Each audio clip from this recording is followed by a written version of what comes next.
জীবনে এমন কি আছে যা আপনাকে অজান্তে শিখরে পৌঁছে দিতে পারে বা আপনার পতনও ঘটাতে পারে? সঙ্গতি। যদি আপনি কোনো শ্রেষ্ঠ ব্যক্তির সঙ্গ লাভ করেন, তাহলে তার শুভ চিন্তা, তার গুণ, তার স্বভাব আপনার মধ্যে চলে আসবে। আপনি আরো শ্রেষ্ঠ হয়ে উঠবেন। আবার সেখানেই যদি আপনি কোনো দুষ্ট ব্যক্তির সঙ্গতি লাভ করেন, কোনো খারাপ মানুষের সঙ্গতি লাভ করেন, তাহলে আপনার শুভ চিন্তা, আপনার গুণ, তা যে কখন আপনার থেকে কেড়ে নেওয়া হবে সেটা আপনি জানতেও পারবেন না। দেখুন, এই সঙ্গতি হলো অত্যন্ত গুরুত্বপূর্ণ। এই সঙ্গতি আপনার নিয়তি নির্ধারণ করে। আপনাকে উদাহরণ দিলে, বৃষ্টির ফোঁটাকে দেখুন। যদি কোনো ফোঁটা গাছের পাতায় এসে পড়ে, তাহলে তা জীবন দান করতে পারে। যদি এমন কোনো ফোঁটা সাপের মুখে এসে পড়ে, তাহলে তা বিষে পরিণত হয়। যেমন সঙ্গ, তেমন নিয়তি। এবার দুর্ভাগ্যের বিষয় হলো এটাই যে বর্ষার ফোঁটা নির্ধারণ করতে পারে না সে কোথায় পড়তে চায়। তার নির্বাচনের ক্ষমতা নেই। কিন্তু আপনার কাছে তো বিবেক আছে, আপনি ভাবতে পারেন, চিন্তা করতে পারেন। তাহলে আপনি ভাবুন, আপনি কি এমন সঙ্গ চান যা শ্রেষ্ঠ, নাকি এমন সঙ্গ চান যা অশুভ? নির্বাচন আপনারই। শ্রেষ্ঠ সঙ্গ বাছুন আর আমার সাথে ভালোবেসে বলুন, রাধা রাধা। আমাদের জীবনে অত্যন্ত গুরুত্বপূর্ণ একটা আশা বসবাস করে, বিশ্বাসের রূপে। বিশ্বাস যা আমরা ঈশ্বরের ওপর করি, ভাগ্য, প্রারব্ধের ওপর করি, নিয়তির ওপর করি। যখনই ভালো কিছু হয় আমরা বলি এ হলো ঈশ্বরের দয়া। যখন খারাপ কিছু হয় আমরা বলি এ হলো ঈশ্বরের মায়া। কখনো ঈশ্বর বা ভাগ্য বা প্রারব্ধ বা নিয়তি। আপনি নিজে কোথায় তা কখনো ভেবেছেন? আপনি বিশ্বাস করছেন ঈশ্বরের উপর, প্রারব্ধের উপর, কখনো নিজের উপর করেছেন? আমি আপনাকে একটা সহজ কথা বলি, যদি আপনি ঈশ্বরের উপর বিশ্বাস রাখেন, শুধুই ঈশ্বরের উপর বিশ্বাস, তাহলে আপনি সেটাই পাবেন যেটা আপনার ভাগ্যে লেখা রয়েছে। কিন্তু যদি আপনি নিজের উপর বিশ্বাস রাখেন, আত্মবিশ্বাস রাখতে শেখেন, তাহলে ঈশ্বর আর নিয়তি দুজনে মিলে আপনার ভাগ্যে সেটাই লিখবে যা আপনি চাইছেন। তাই মনে রাখবেন, সাফল্যের পথ হলো এই বিশ্বাস। নিজের আত্মবিশ্বাসকে ধরে রাখতে শিখুন। দেখবেন আত্মা প্রসন্নতায় ভরে উঠবে। তাহলে আসুন এই প্রসন্ন ভাব নিয়েই বলুন, রাধা রাধা।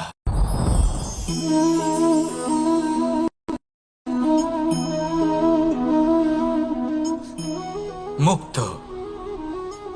এই মুক্তই সবাইকে মোহিত করে দেয়, নিজের দিকে আকর্ষিত করে। অত্যন্ত সুন্দর, গোল, শুভ্র। মুক্ত দ্বারা নির্মিত আভূষণ, তা হয়তো সে মুকুটই হোক বা কোনো স্ত্রীর অলংকার, তাকে আরো সুন্দর করে তোলে, তাকে আরো সুন্দর দেখতে লাগে। এবার এই মুক্তকে এত সুন্দর দেখার জন্য কত কষ্ট সহ্য করতে হয় তা কি কখনো আপনি ভেবেছেন? এই মুক্ত ঝিনুক থেকে বের করা হয়। ঝিনুক যা কিনা সমুদ্রের তলদেশে থাকে। ওকে কত কষ্ট সহ্য করতে হয়, জলের চাপ সহ্য করতে হয়, সমুদ্রের স্রোত সহ্য করতে হয়। এই ঝিনুককে এত কষ্ট সহ্য করতে হয়, এই মুক্তকে এত কষ্ট সহ্য করতে হয়, তারপরে এর রূপ এত সুন্দর হয়। যদি আপনিও আপনার পরিশ্রমের সৌন্দর্য, নিজের পরাক্রমের সৌন্দর্য এই সংসারে প্রকাশিত করতে চান, তাহলে আপনাকেও কষ্ট সহ্য করতেই হবে। তাই জীবনে যখনই সংকট আসবে, বিপদ আসবে, সমস্যা আসবে, তখন একে সুযোগ হিসেবে গ্রহণ করুন। কারণ এই বিপদের সাথেই লড়াই করে আপনি মুক্তর মতোই পরিশুদ্ধ হয়ে উঠবেন। তাহলে আসুন আর আমার সাথে ভালোবেসে বলুন, রাধা রাধা। আপনি কি জানেন আপনার জীবনে আপনার আসল জীবনসাথী কে হন? মাতা পিতা, ভাই বোন, স্বামী স্ত্রী? না, আপনার আসল জীবনসাথী হলো আপনার শরীর। সেই শরীর যার দিকে আপনি কখনো নজরই দেন না, ঠিক কি না? এবার যে মানুষ এই রহস্য বুঝতে পারেন তার জীবন এমনি শুভ হয়ে যায়। আপনি নিজেই দেখুন না, সে সংসারের মঙ্গলই করা হোক বা সত্যের রক্ষা করা হোক, তা সে শত্রুর সাথে যুদ্ধ করা হোক বা মিত্রকে রক্ষা করা হোক, এই শরীরই তো কাজে আসে। তপস্যাতে, বলিদানে, পরিশ্রমে এই শরীরই হলো আধার, ঠিক কিনা? তাই আমাদের কর্তব্য হলো যে আমরা যেন নিজের শরীরের যত্ন নিই। আমরা কি খাই, আমাদের কি খাওয়া উচিত, এটা যেন বুঝি।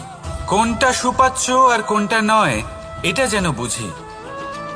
কারণ যেমন হবে অন্ন, মনও তেমনই হবে। যত ভালো অন্ন তত ভালো মন। আর সুস্থ শরীর হলো সুস্থ মনের আধার, এ কথা অবশ্যই মনে রাখবেন।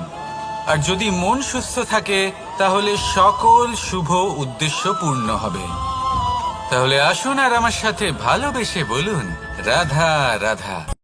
কথায় আছে যে দৃষ্টি অত্যন্ত কঠোর হয়, অত্যন্ত শক্তিশালীও হয়। কথায় আছে যে কারোর উপর যদি কুদৃষ্টি পড়ে তাহলে তার বিনাশ কেউ আটকাতে পারে না। এই যে কুদৃষ্টি, এর উপাচারও আমাদের কাছে রয়েছে। যখন আমরা বাড়ি নির্মাণ করি তখন একটা কালো মুখোশ লাগাই, যাকে রক্ষা কবচ মনে করা হয়, কুদৃষ্টি থেকে বাঁচার জন্য।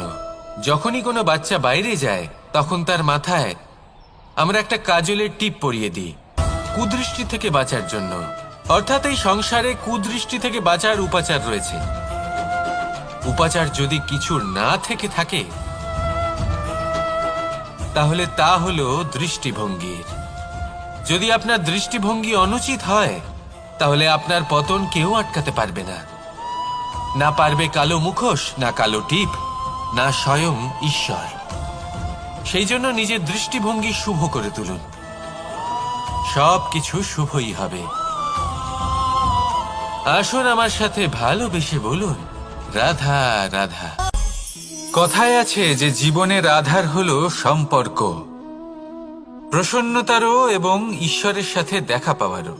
এবার এই সম্পর্কের আধার আসলে কি? সেবা? না। বোঝাপড়া? না। অপেক্ষা? না। এই সম্পর্কের আধার হলো বিশ্বাস। যদি বিশ্বাস ভেঙে যায় তাহলে জেনে রাখবেন যে সম্পর্করূপী এই ভবন, এর ভিতই ভেঙে গেল। আর যদি ভিত ভেঙে যায় তাহলে সেখানে অন্য কোনো ভবন নির্মাণ সম্ভব নয়, সম্ভবই নয়। এই সমস্ত সম্পর্কের বিশ্ব বিশ্বাসে বসবাস করে। এই বিশ্বাস হলো অত্যন্ত গুরুত্বপূর্ণ। এই বিশ্বাসের জোরেই আমি আর রাধা কোনো সাংসারিক বন্ধনে আবদ্ধ না হয়েও এক অত্যন্ত দৈব অলৌকিক বন্ধনে আবদ্ধ। এ হলো বিশ্বাস, যার দ্বারা 11 অক্ষৌহিনী সেনার সামনে অর্জুন দাঁড়িয়েছিল এবং জয়ী হয়েছিল।